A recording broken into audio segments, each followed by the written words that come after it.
Hi అండి. అందరికీ నమస్కారం. Welcome to my channel. ఈ వీడియోలో ఏపీ ప్రభుత్వ ఉద్యోగులకు మరియు పెన్షనర్లకు సిపిఎస్ రద్దు కోసం అసెంబ్లీలో తీర్మానం, ఓపీఎస్ అమలుకు సిద్ధం.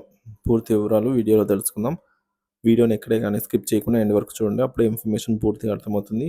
వీడియో చూస్తున్న ప్రతి ఒక్కరు వీడియోకి లైక్ చేయండి ఫ్రెండ్స్. ఈ వీడియోని తోటి ఉద్యోగ పెన్షన్ మిత్రులతో అయితే షేర్ చేయండి. కొత్తగా మన ఛానల్ చూస్తున్నవారు ఇంకా సబ్స్క్రైబ్ చేసుకున్నట్లయితే వెంటనే మన ఛానల్ అయితే సబ్స్క్రైబ్ చేసుకోండి. దీని ద్వారా నేను చేసే లేటెస్ట్ వీడియోస్ అన్నీ మీ వరకు రీచ్ అవుతాయి. ఇక ఆలస్యం చేయకుండా వివరాల్లోకి అయితే వెళ్ళిపోదాము. సో ఫ్రెండ్స్, ఇక విషయానికి వచ్చినట్లయితే సిపిఎస్ రద్దుకు అసెంబ్లీలో తీర్మానానికి డిమాండ్ అండి. పాత పెన్షన్ విధానం పునరుద్ధరణపై ఉద్యమం. కాంట్రిబ్యూటరీ పెన్షన్ స్కీమ్ సిపిఎస్ రద్దు కోసం అసెంబ్లీలో తీర్మానం చేయాలని తూర్పు మరియు పశ్చిమ గోదావరి జిల్లా ఉపాధ్యాయ శాసన మండలి సభ్యుడు PDF MLC Borra Krishnaram Gopimurthy demand చేశారండి. ఈ నేపథ్యంలో విజయవాడలోని ధర్నా చౌక్ వద్ద ఏపీ సిపిఎఫ్ ఎంప్లాయీస్ అసోసియేషన్ ఆధ్వర్యంలో మంగళవారం నిర్వహించిన సభలో ఆయన పాల్గొన్నారు. ఈ కార్యక్రమంలో మానవ హక్కుల దినోత్సవం సందర్భంగా జరిగిన సిపిఎస్ రద్దు అసెంబ్లీలో తీర్మానంపై గోపిమూర్తి వ్యాఖ్యలు ఈ మేరకు ఇలా ఉన్నాయి. సిపిఎస్ రద్దు చేసి పాత పెన్షన్ విధానాన్ని పునరుద్ధరించడం ఉద్యోగుల హక్కు అని అయితే గోపిమూర్తి గారు అన్నారు. రాష్ట్ర ప్రభుత్వం అసెంబ్లీలో ఈ విషయాన్ని అయితే తీర్మానం చేయాలని అయితే ఆయన విజ్ఞప్తి చేశారు. కేంద్రంపై రాష్ట్ర ప్రభుత్వం ఒత్తిడి తీసుకురావడంతో పాటుగా సిపిఎస్ రద్దు కోసం జరిగే పోరాటాలకు పీడీఎఫ్ అండగా ఉంటుందని చెప్పారు.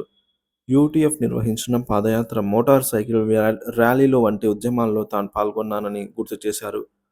భవిష్యత్తులో సిపిఎస్ రద్దు కోసం నిర్వహించబడే ప్రతి పోరాటంలో ప్రత్యక్షంగా పాల్గొంటానని అయితే హామీ ఇచ్చారు. సిపిఎస్ రద్దుపై కీలక వ్యాఖ్యలు. సిపిఎస్ ఉద్యోగుల సమస్యలు శాసనమండలిలో వినిపిస్తానని అయితే గోపిమూర్తి తెలిపారు. సిపిఎస్ రద్దు విషయంలో కేంద్రం లేదా రాష్ట్ర నిర్ణయం తీసుకోవాలని అయితే తమకు మాత్రం పాత పెన్షన్ విధానం అమలు చేయాలని డిమాండ్ చేశారు. ఉప ముఖ్యమంత్రి పవన్ కళ్యాణ్ సైతం సిపిఎస్ రద్దు అంశంపై ఆలోచిస్తున్నారని, దీనికి సంబంధించి సీఎం మంత్రులపై ఒత్తిడి తీసుకురావాలని అయితే సూచించారు. ఉద్యోగ సంఘాల భాగస్వామ్యం. ఏపీజేసీ చైర్మన్ శివారెడ్డి మాట్లాడుతూ సిపిఎస్ రద్దు చేసి ఉద్యోగులకు న్యాయం చేయాలని రాష్ట్ర ప్రభుత్వాన్ని కోరారు. ఏపీటీఎఫ్ ప్రధాన కార్యదర్శి జి హృదయరాజ్ మాట్లాడుతూ గత ప్రభుత్వ హయాంలో సిపిఎస్ ఉద్యోగులపై పెట్టిన కేసులను తొలగించలేదని విమర్శించారు.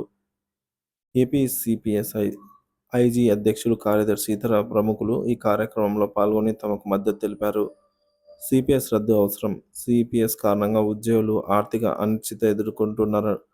పాత పెన్షన్ విధానం అమల్లో ఉంటే ఉద్యోగుల భవిష్యత్ ఆర్థిక భద్రతకు మెరుగైన గ్యారంటీ లభిస్తుందని ఉద్యోగ సంఘాలు వాదిస్తున్నాయి. పాత పెన్షన్ విధానం రద్దు చేసి సిపిఎస్ను కొనసాగించడం ఉద్యోగుల హక్కుకు విరుద్ధమని పలువురు నాయకులు అభిప్రాయపడుతున్నారు. ఉద్యమాలు మరియు భవిష్యత్తు కార్యాచరణ. యూటీఎఫ్, పీడీఎఫ్, ఏపీజేసీ లాంటి సంఘాలు సిపిఎస్ రద్దు కోసం ఇప్పటికే పాదయాత్రలు, ధర్నాలు, ర్యాలీలు నిర్వహించాయి. ఈ పోరాటాలను మరింత వేగతరం చేయాలని, అసెంబ్లీలో తీర్మానం జరిగే వరకు ఉద్యమాన్ని ఆపేదే లేదని అయితే నేతలు ప్రకటించారు. సిపిఎస్ రద్దు, పాత పెన్షన్ విధానం పునరుద్ధరణపై ఆందోళనలు, ఉద్యమాలు మరింత ఉధృతం అవుతున్నాయి. ఉద్యోగుల ఆకాంక్షలు నెరవేర్చేందుకు ప్రభుత్వం తగిన చర్యలు తీసుకోవాలని అన్ని ఉద్యోగ సంఘాలు ఏకమవుతూ డిమాండ్ చేస్తున్నాయి. సిపిఎస్ రద్దు చేయడం ద్వారా ఉద్యోగుల భవిష్యత్తు ఆర్థిక భద్రతను ప్రభుత్వాలు నెరవేర్చగలవని విశ్వాసం అయితే వ్యక్తమవుతోంది. చూడాలి ఫ్రెండ్స్.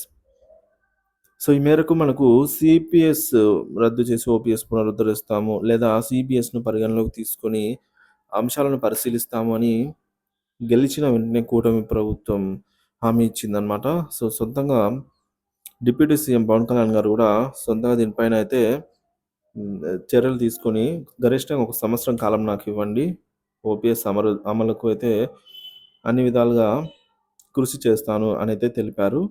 సో మరి చూడాలి, కూటమి ప్రభుత్వం అధికారంలోకి వచ్చి ఏ నెలలు పూర్తవుతుంది.